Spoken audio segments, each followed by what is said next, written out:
guys, it's Amanda and Barron with Kicking Cancer Cares on KSLM Radio. Our sponsor for this second half is Marianne McNally. She's a residential real estate specialist with Next Home Realty Connection.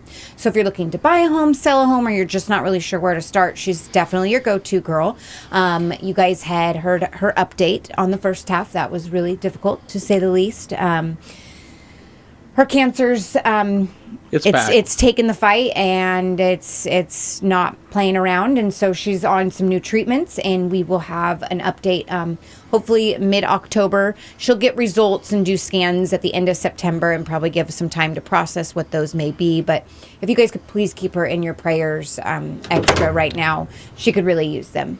And if you're looking to buy a home or sell a home, give her a call, because she is still very much doing that. And she actually said that it's helping her keep her mind off of other stuff and keeping her busy. And it's what gives her joy and love. And so if you are in that market, give her a call at 503-409-4389.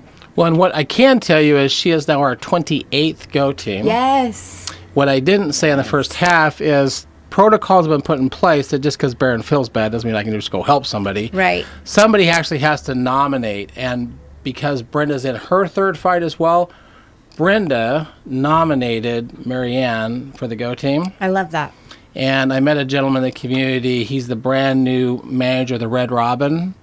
And he says, I would like to get a couple more fundraisers before the end of the year. So I've already gone to their website. I'm going to click the button. We've already been approved. We're going to do a fundraiser for Marianne on October the 9th.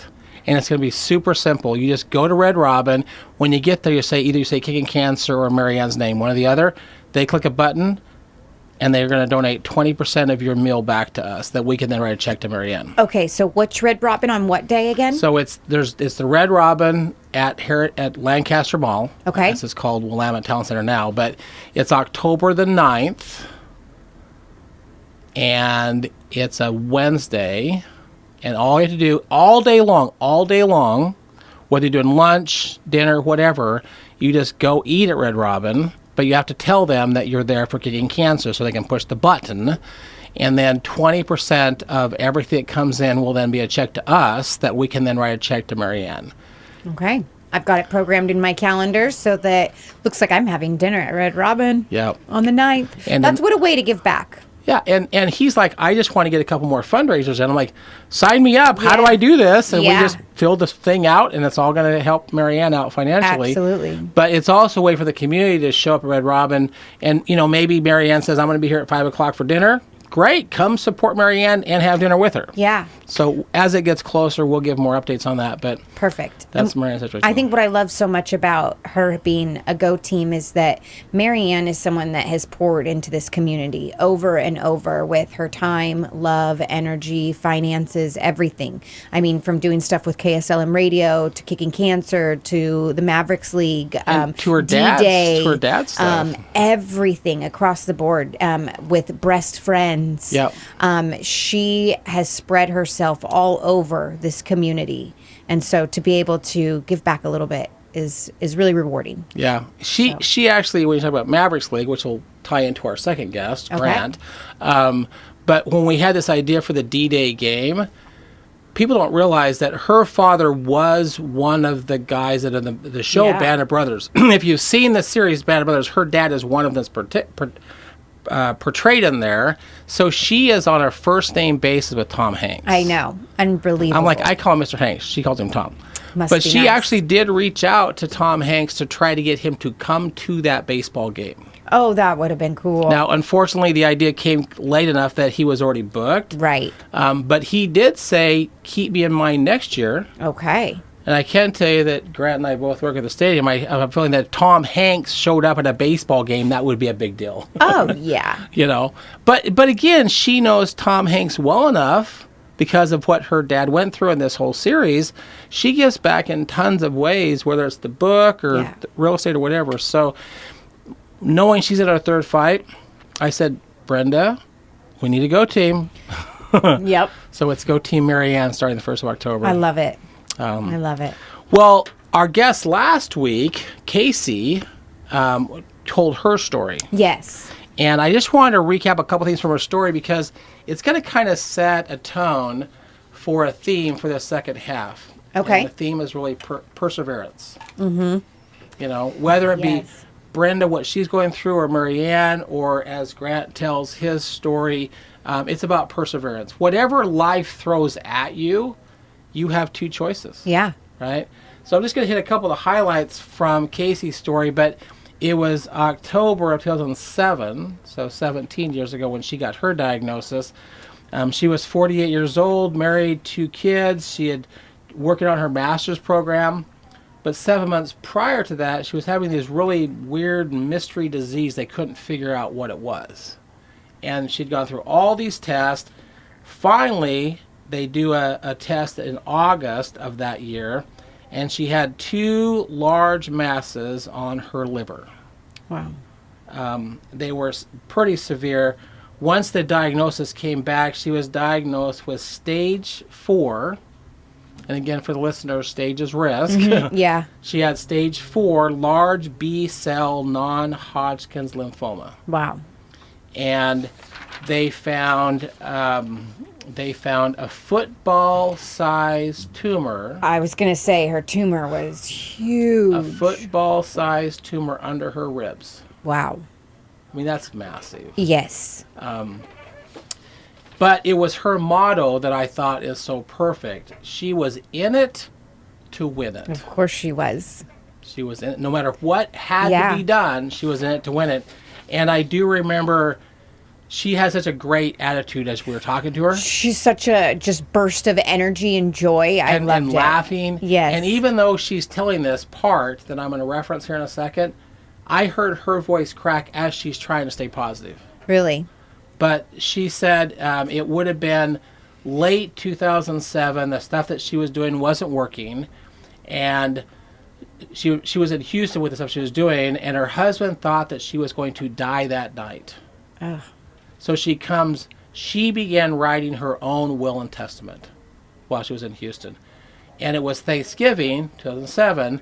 She comes back. She could no longer walk. She had to be carried into church. Remember her talking about that? Yeah. And she says it was humbling. It was a humbling feeling to be carried into my new church community and have everyone turn and look at me. Oh my gosh, this woman's going to die. Mm-hmm. And then on December the 2nd, 2007, was her first chemo session. And I do remember her saying that she didn't really want to do chemo because her father had died from complications. Yeah. But when you're in it to win it, you got to do, you got to do what you got to do. She says now, fast forward 15 years later, she now lives in Kaiser. And we got the pleasure of meeting her. We did. And so it was a pleasure. It really was. I mean, what a wonderful couple of ladies that we got to visit with last week. That was fun. You know. But as I was reading through that, I've had the pleasure, really, for a couple of years to know Grant, and Grant's like, "Oh, I love your radio show." Well, Grant's story is not a cancer story, but Grant's story is about perseverance. Mm-hmm. So we want to welcome Grant to our show. Hi. How are you? Good. Thanks for having me. Absolutely. So, Grant, you were born with a condition, right? Yes, I was. So what's that condition? It's I was born with a birth defect called spina bifida. It's where when you're born, there was a hole in your tailbone that was not closed. Okay. I was born down in Klamath Falls, so I was life-flighted up to Portland. Okay. To Dornbecker. And I was in surgery immediately. Okay. And that hole in your spine basically made it so you couldn't walk, correct? Mm-hmm. Correct. And you've had that your whole life? Yes. So you've never known life where you could walk? Actually, not until I was about 3. Oh, okay. And then I was walking with crutches and walkers. Okay. But from three on, you've been in a wheelchair? Yes. And how old are you now? I am 46. Okay. So it hasn't stopped him from doing stuff? No. Yeah. Doesn't look like it. Not one bit. Yeah. Well, he did send me a slight resume. Okay. And I wanted to share a few of the things that Grant's done. Yeah. What year did you graduate from high school? I graduated in 1997. 97. So a couple of these are before he graduated. Okay. From 92 to 94, you were the scorekeeper for Valley Force. Valley Force. It's a summer league softball team. Okay. So that would have been like your junior high, early high school years? Yeah. Yeah. And then from 94 to 98, at Central High School, you became their basketball and softball scoreboard keeper. While I was a student there, yes. Awesome. So, the wheelchair's not going to slow him down. No, not one bit. From 98 to 99, you became the softball scorekeeper for the Oregon Panthers? Yep. It's another summer team that these are all that my sister played for. Okay. And so he's building a resume in his early 20s as being a scorekeeper. I love that. Right?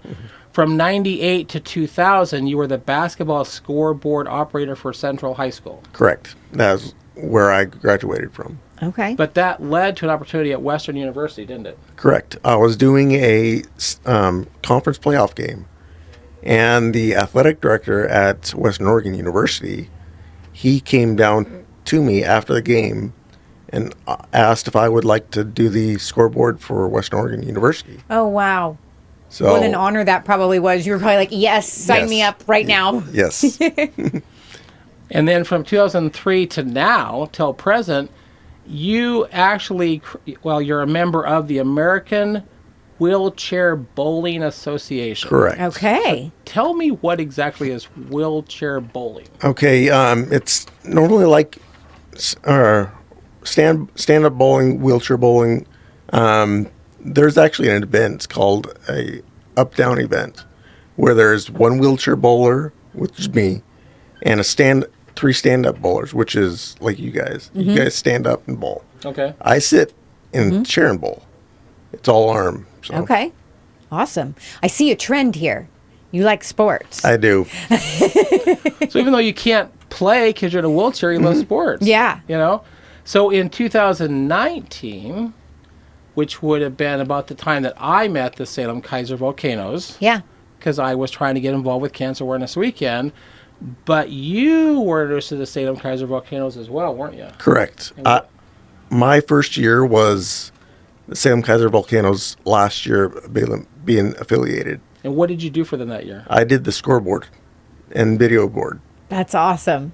So the last year that they were part of the Giants organization was your first year with them. How cool that you got really to be cool. in that era with them. Yeah. That's awesome. One of the things I love about my job with the Mavericks League is, I run in the community and we talk about the Mavericks League, but then when it comes game time, I get to be in the press box with Grant. Right. That's awesome. And I'll tell you, he takes his job really serious because he's like, you have to. yeah. Well, he's really in charge of the start clock. Yeah, right? the pitch clock. And so it's like start, stop, that's a ball, that's a strike. Oh, yeah. He's very serious about his job. They should be. I've been at my kids' football games and the clock gets messed up or someone doesn't stop it. And boy, do parents start getting angry. It was like, I'll pray for you up there, whoever you are. Right. Well, there's a little gap here because 2020 was the pandemic. But then in 2021, when the Walkers formed the Mavericks Independent League, guess who they kept on as their scorekeeper? Oh, that's awesome. Yeah. You must do a great job. Yeah. You're like, try. What can I say? Well, because he does a great job there, he was noticed by a gentleman that we both know, Jason Conrad. Oh. Okay. Our favorite Capitals. Mm-hmm. Yep. So from 2022 until present, you are the scorekeeper for the Capitals. Correct.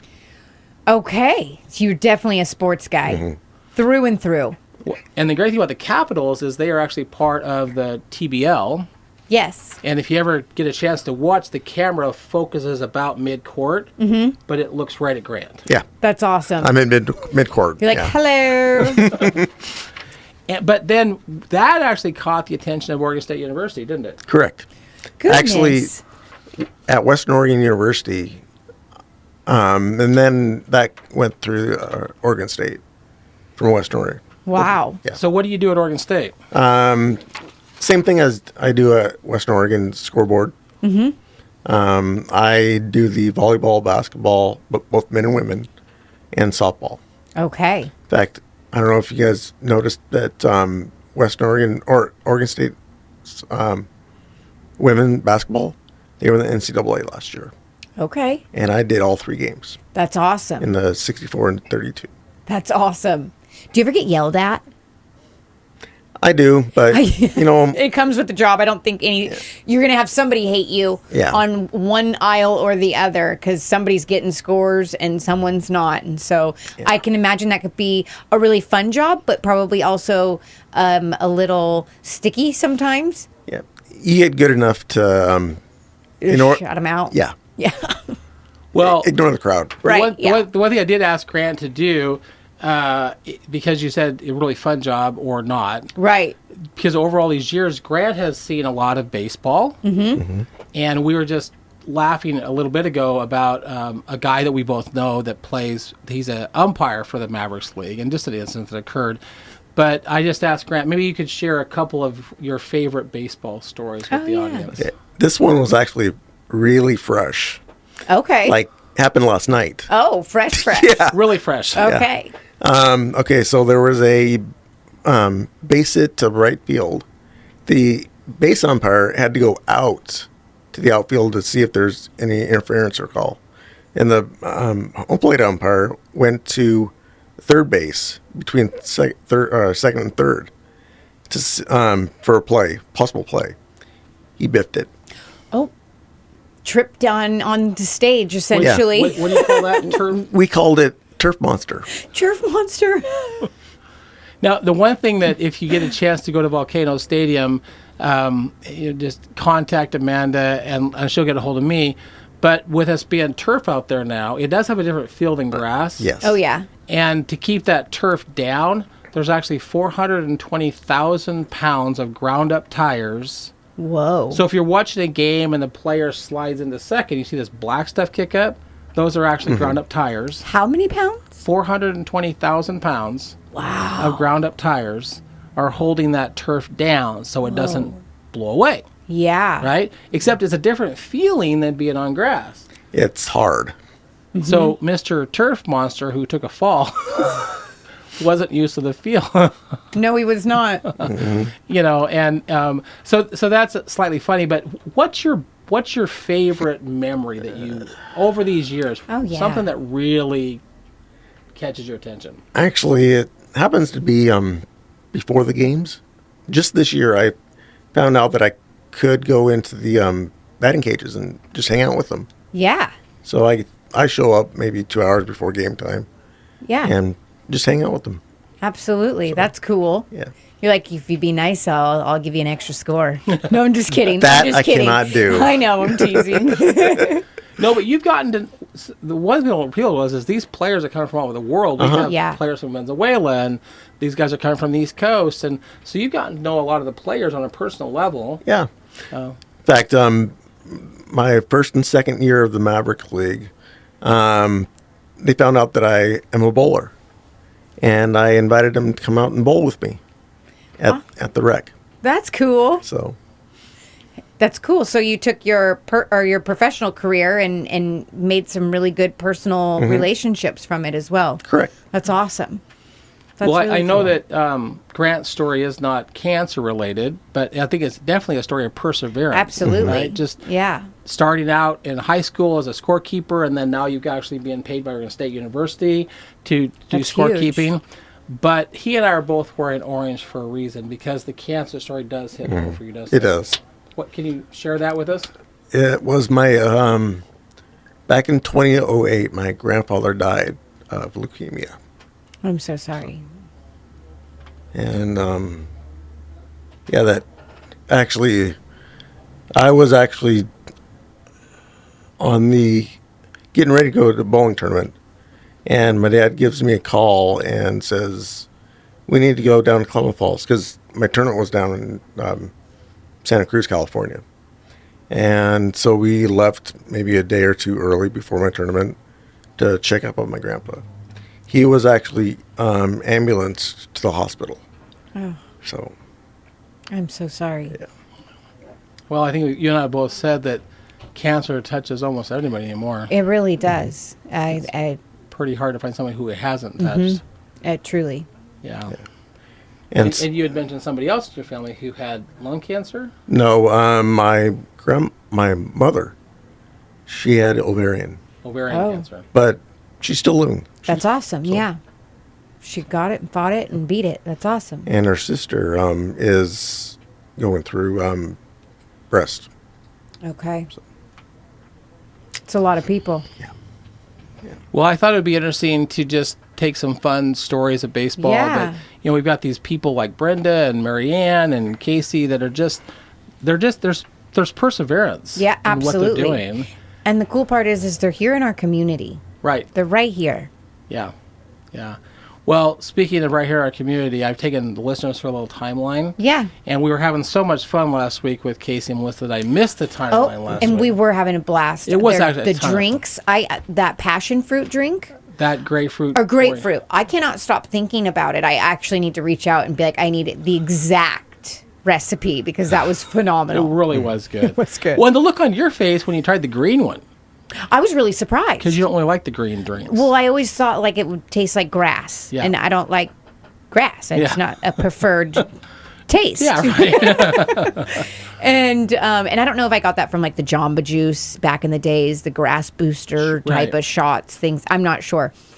But I tasted it, and Melissa, I think, was even like, oh, we should have gave you the green one first before the fruit one so that it kind of, it's less sweet. And it was like, no, this is phenomenal. Yeah. Phenomenal. It was amazing. Well, the one thing I will tell the listeners, again, I repeat this again, but if you have not gone to our YouTube, it's Kickin'Cancer Productions. Mm-hmm. And this was a great pilot to see if we can. And I think once about every 4 or 5 weeks, we're going to try to go on location somewhere.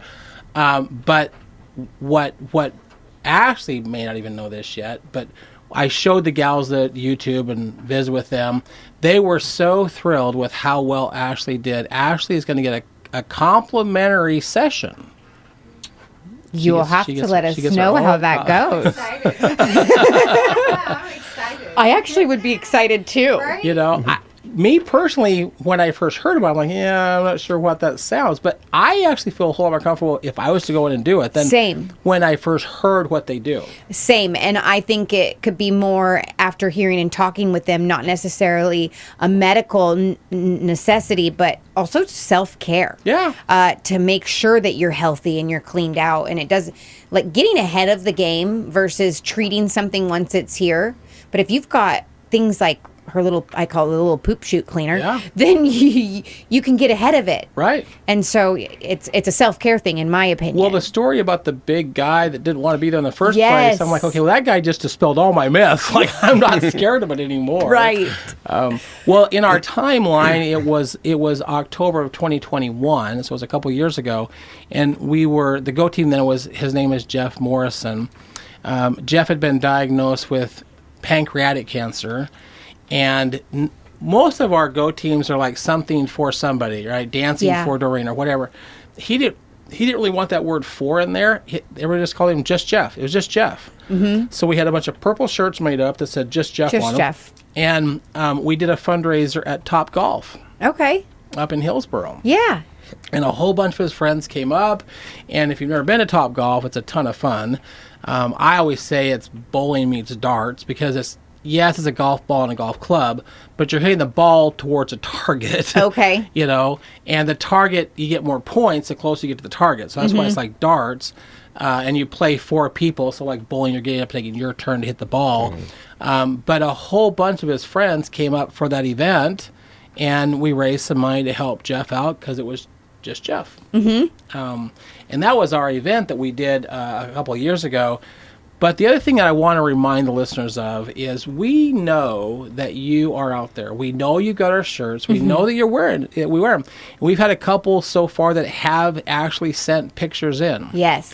And I know that if you will let us know you have your shirt and where you're at, we'll throw those pictures up on our channel here. Yes, make it fun. Yeah. We have an event coming up next Saturday at our store. A lot of these events, like Jeff, I don't know for sure how many shirts I need, so I order them hoping that I order the right amount. Right. We have some excess of certain campaigns that we've done, and so in an effort just to kind of clean up our inventory, we're having a clearance sale. Okay. Along with a sidewalk sale, you can come in and get some clearance disc. Yeah. We're going to have the shirts instead of $25, they're 1 for $20 or 2 for $30. Okay. And they may have Jeff's name on it. They may have Fada Meyer's name on it. They're going to have somebody's name on it. But you can get one in the color that you care about. Okay. And so we're just encourage you to come next Saturday to this clearance event and support Kicking Cancer with our fundraising efforts to sell these shirts. Absolutely. I will. I need a new black one. And I'll probably... We've got some Russ Rocks ones. Perfect. I will get probably a black one and surprise me with another one. Well, a white one means something to your husband. Oh, yes, so maybe it a black does. and a white one. Yes. Okay, perfect. All right, let me pull up Marianne McNally's information here. She is sorry, let me slow down. She is the sponsor of our second half, and her name is Marianne McNally. As you guys know, she's going through her own battle, and it's been challenging, to say the least. To say the least. But her work is what keeps her going. It keeps her focused. It keeps her happy, her mind busy, all of those things. So if you're looking to buy a home, sell a home, just not sure where to start, reach out to Marianne McNally with Next Home Realty Connection at 503-409-4389. And we'll be back next week as the movement continues.